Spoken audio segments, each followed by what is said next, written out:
विष्णुपाद अष्टोदशीन भक्ति शास्त्री परम महाराज की जय। ओम विष्णुपाद परमहंस परिव्राजकाचार्य ऐसी भक्ति वेदांत स्वामी श्री प्रभुपाद की जय।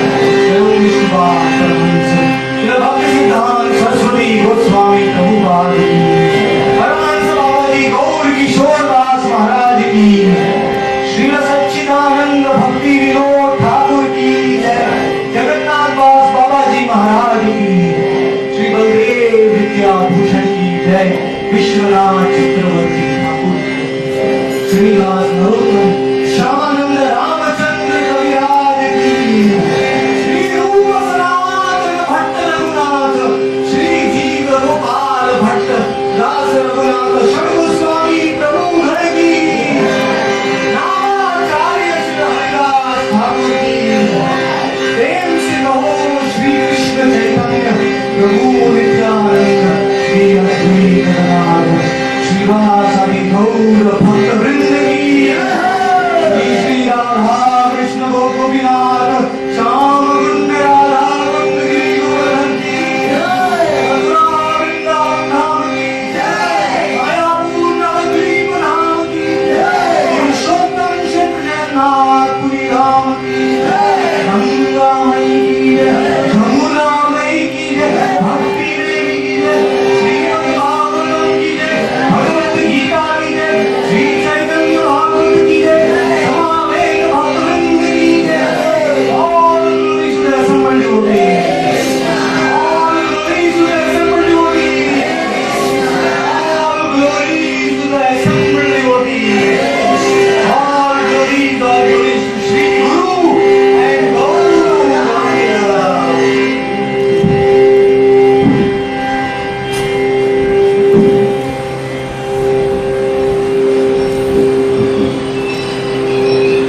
आप सबका बहुत धन्यवाद। आपने बहुत ही भक्ति भाव से नाम संकीर्तन किया। चरुण सूरज प्रभु वहां चले गए। आ रहे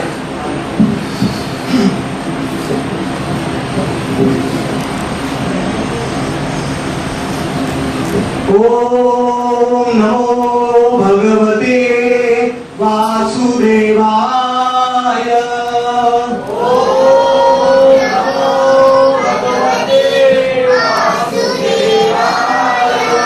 ओम नमो भगवते वासुदेवाय।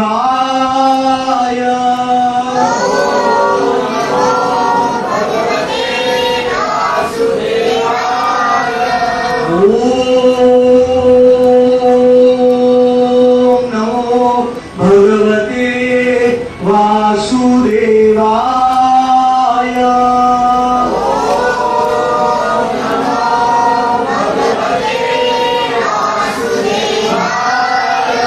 कृष्णाय वासुदेवाय देवकी नंदनाय च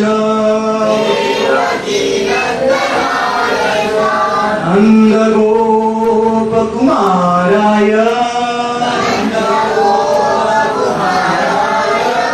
गोविन्दाय नमो नमः।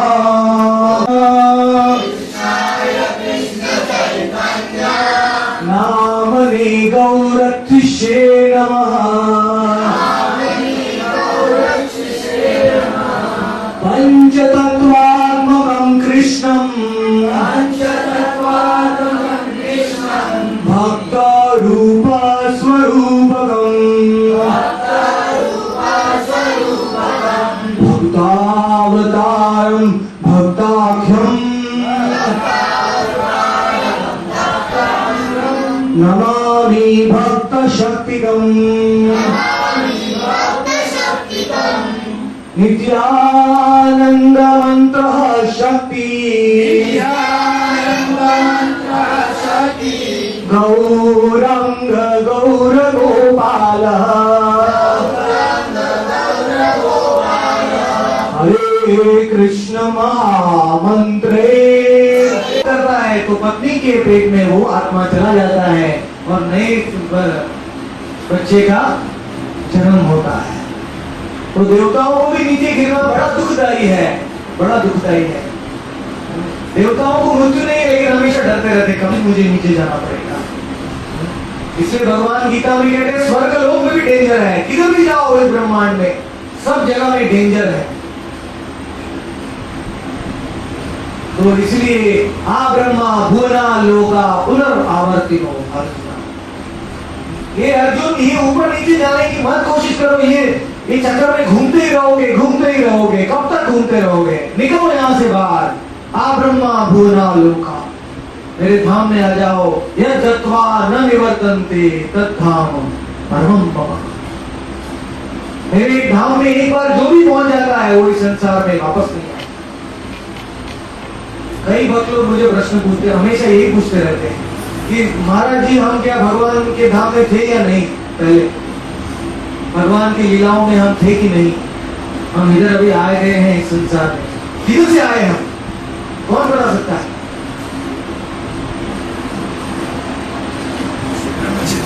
किसी को नहीं पता है। ब्रह्म ज्योति से। क्या हम भगवान की लीलाओं में थे या नहीं? भगवान की लीलाओं में, गोलोक में नहीं। तो अगर हम भगवान की लीलाओं से नीचे गिर गए तो फिर वैकुंठ धाम का क्या फायदा है? अगर वैकुंठ से भी कोई नीचे गिर सकता है तो फिर उधर जाने का ही क्यों? क्योंकि एक बार जाएंगे वापस गिर जाएंगे, वापस जाएंगे वापस गिर जाएंगे। इतना मेहनत करके जाएंगे वैकुंठ में, वापस गिर जाएंगे। तो इसलिए भक्ति विनोद ठाकुर जी बताते हैं कि हम भगवान के साथ कभी लीला किया ही नहीं, हमने भगवान को कभी देखा ही नहीं अभी तक। हम वैकुंठ जगत और भौतिक संसार के बीच में की जो ज्योति है उसको तटस्थ शक्ति कहते हैं। उसमें से हम पैदा हुए आत्मा। अभी आत्मा कभी पैदा नहीं होता है, लेकिन भाषा में समझाने के लिए ऐसा कहना पड़ता है कि आत्मा सबसे पहले वहां था तटस्थ शक्ति में, और तटस्थ शक्ति में भगवान ने कहा हे आत्मा तुम ऊपर जाना चाहते हो वैकुंठ में या नीचे आना चाहते हो? क्या चाहिए तुमको? मेरी सेवा चाहिए या तुम खुद भगवान बनना चाहते हो? तो हमने क्या चुना? बनना चाहते हैं। हे कृष्ण हम तुम्हारी सेवा क्यों करेंगे? हम क्यों जाएंगे? हम तो अपना गोलोक बनाने वाले हैं, इस संसार में आऊंगा, जन्म लूंगा। भगवान ने कहा ठीक है अपना गोलोक बनाओ, लेकिन तुम्हारा गोलोक मेरे गोलोक के बाहर होगा, अंदर नहीं होगा। तुम ट्राई करो बनाने के लिए, लेकिन तुम्हारे लिए मैंने भौतिक संसार बनाया है। हाँ बहुत ही दुख का आलय है, स्पेशल। तुम जाना चाहते हो? बोले हाँ मैं जाना चाहता हूँ। कभी कभी हमको पता है कि यहाँ जाने से दुख होगा तो भी हम जाते हैं कि नहीं?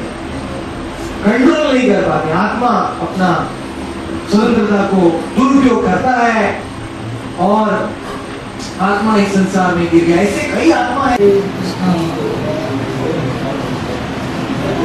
उनका नाम था उपभरण, और उपभरण है वो देवताओं की सभा में आए, और उपभरण इतनी सुंदर गंधर्व थे कि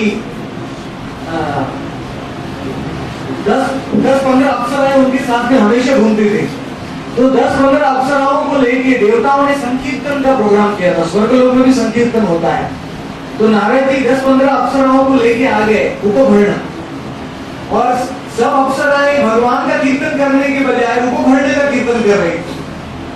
उपभरण के गाना गा रहे, यहाँ तुम कितने सुंदर हो, हाय हाय हाय हाय। तो सब देवता भगवान का कीर्तन कर रहे थे। तो सब देवता बोले ये कौन आ गया इधर सभा में, खुद का कीर्तन करता है। सब देवता ने शाप दे दिया उपभरण को, तुम शूद्र के पुत्र बनोगे, तुलसी शूद्र दासी के पुत्र। जो कभी भी नाम को नहीं छोड़ सकता है इसके मुंह में, वो शुद्ध होगा। सब कोई समझ सकते हैं। तो बाकी जो शुद्ध भक्त को समझने के लक्षण हम नहीं जान सकते, क्योंकि शुद्ध भक्त के वाक्य क्रिया मुद्रा विज्ञान भुजा है। शुद्ध भक्त के कार्य के वाक्य की मुद्राएं हम कभी नहीं समझ सकते, क्योंकि शुद्ध भक्त को समझने के लिए हमको खुद शुद्ध भक्त बनना पड़ेगा, ये प्रॉब्लम है। लेकिन शुद्ध भक्त को समझने के लिए एक लक्षण ये है कि जिसके मुख में हमेशा निरंतर नाम में रुचि है, वो भगवान कृष्ण। इसमें अष्ट सात्विक का जो भक्ति के अंदर आए, लेकिन अष्ट सात्विक विकार उस वक्त दिखाता नहीं, कभी उसके शरीर में आते हैं लेकिन वो पब्लिक के सामने प्रकाशित नहीं करता है। विश्वनाथ चक्रवर्ती ठाकुर ने हमें कहा कि सर्जिया लोगों में और भक्त में ही अंतर है, हमारे घोड़िया भक्तों में, कि सर्जिया लोग सब लोगों के सामने रोने लग जाते हैं कीर्तन में, हाय हाय हाय मैं ही राधा बन गई, मैं ही ललिता बन गई, ऐसा करके सब दिखावा करते हैं। कोई जमीन पे गिर जाता है, कोई लोट पोट हो जाता है।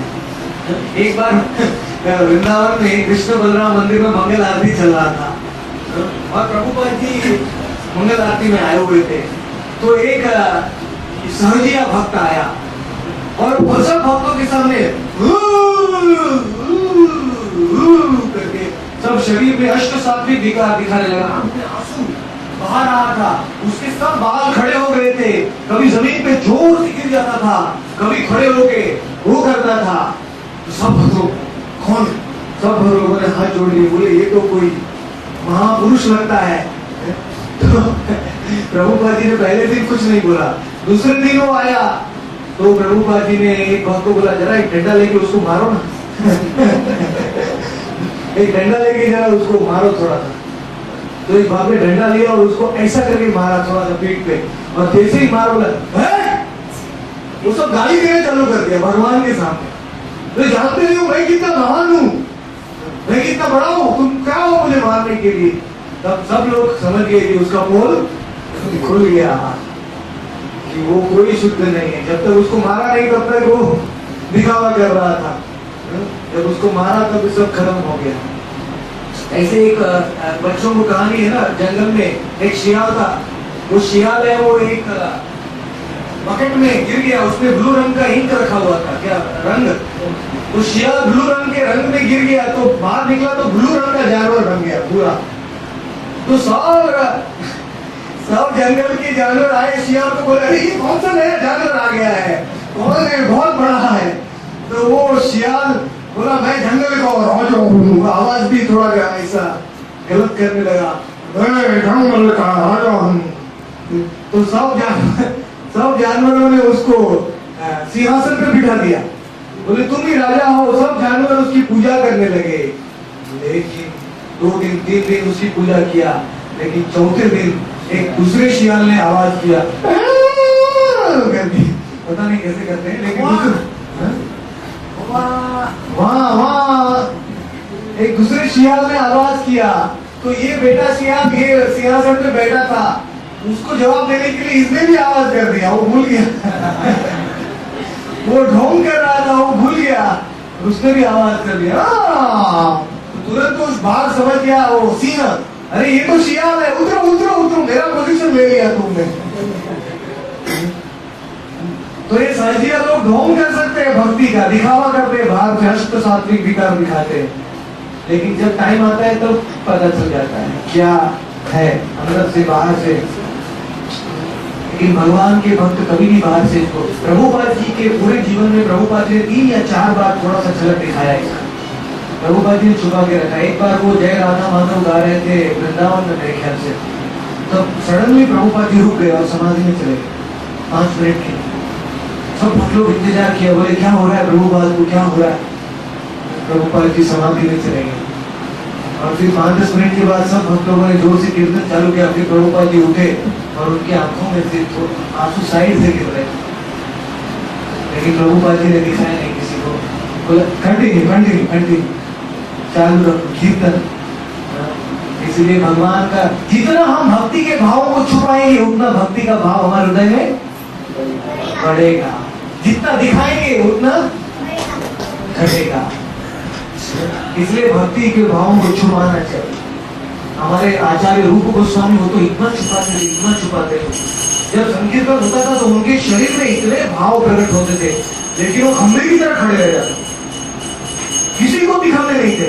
सब लोग जानते थे रूप गोस्वामी के शरीर में अनंत भाव पैदा हो रहे हैं, क्योंकि वो तो राधा कृष्ण की मंजरी है, ललिता जी की मंजरी, रूप मंजरी है, ललिता की सेविका है रूप गोस्वामी। लेकिन वो कितना छुप के किसी को नहीं दिखाते थे। प्रभुपाद जी भी अमेरिका जाने से पहले रोते थे, उधर जाके शांतिपूर्ण आया अद्वैता छुपा के, कोई भी नहीं जानता। भगवान के प्रेम में। तो असली भक्त कभी ये नहीं दिखाएगा कि मैं मेरे शरीर में ये भाव छुपाएगा वो। इसलिए असली भक्त को इससे कभी नहीं समझ सकते। असली भक्त को समझने के लिए हमें जानना चाहिए वो भगवान के नाम में कितना आसक्ति है, वही हम समझ। प्रश्न का उत्तर बहुत लंबा हो जाता है।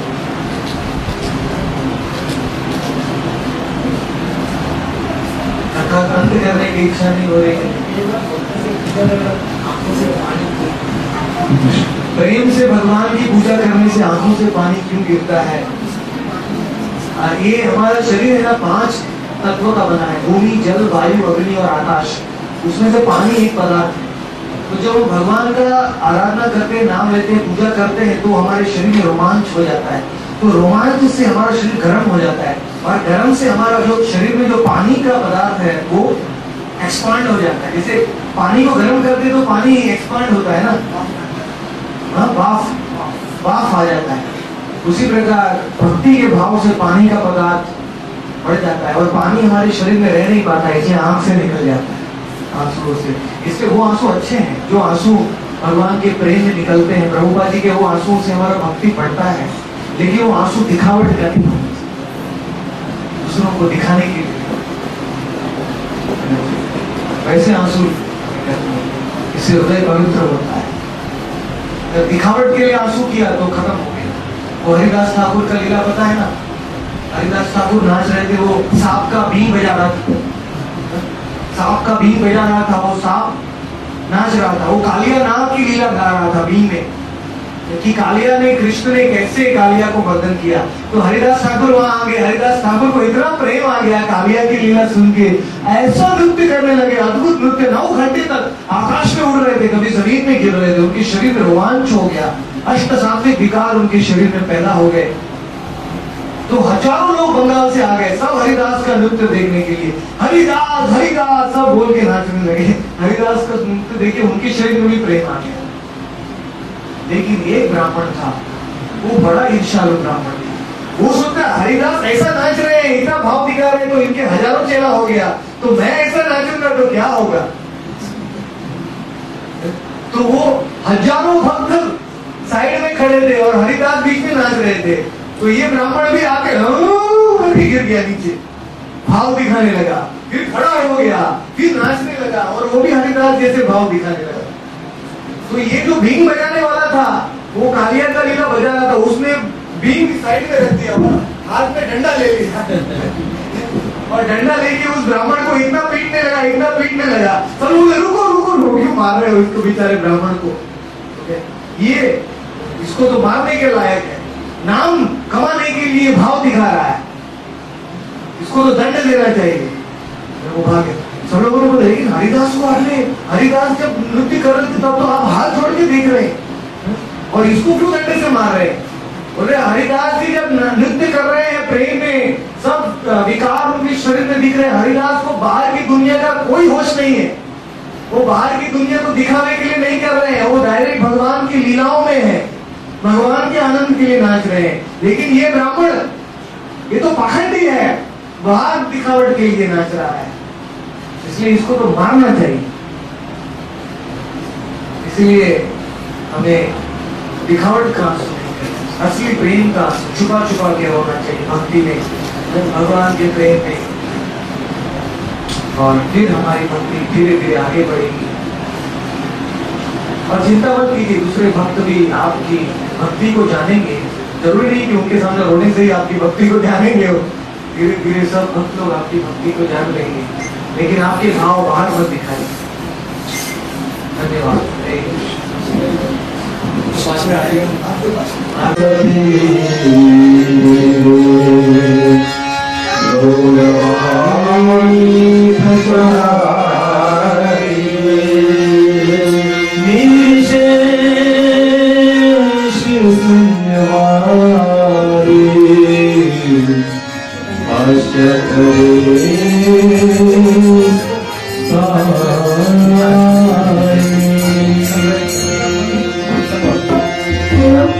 जय श्री कृष्ण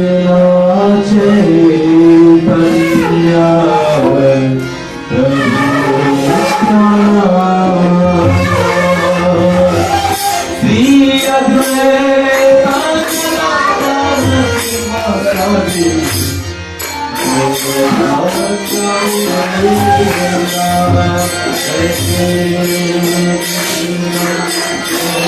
राधा कुंजारी भगवान की और राय की जगन्नाथ बलदेव की गोपाल की प्रिय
कोई भी कला है ये इस्तेमाल कर सकते हैं कि वो जीवात्मा भक्त बनना चाहिए।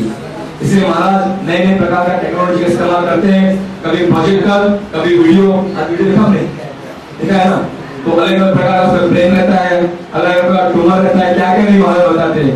ये पूरा रिसर्च करके जो अपने शास्त्र में आचार्य शास्त्र बताया है उसी हिसाब से हमें बताकर हमें और भगवत भक्ति में और नॉलेज को देते हैं और हमारी भक्ति को बहुत ही सुंदर ढंग से कृष्ण बाबा भाई बनाते हैं। तो हमारा सबका परम उद्देश्य है कि ऐसे साधु कभी भी मिलते हैं। प्रभुपाद ने भी कहा जो गुरु परंपरा में आए हैं उसका संग अवश्य करो ताकि आप शुद्ध भक्ति की ओर आगे बढ़ो और आपकी भक्ति आगे बढ़े। इसीलिए संग करना बहुत ही आवश्यकता है। इसलिए हमारा सौभाग्य है जैसे महाराज मिलते हैं और हमें भक्ति में और अधिक जानकारी प्राप्त होती है। हरे कृष्णा। साई गौर प्रेमानंद।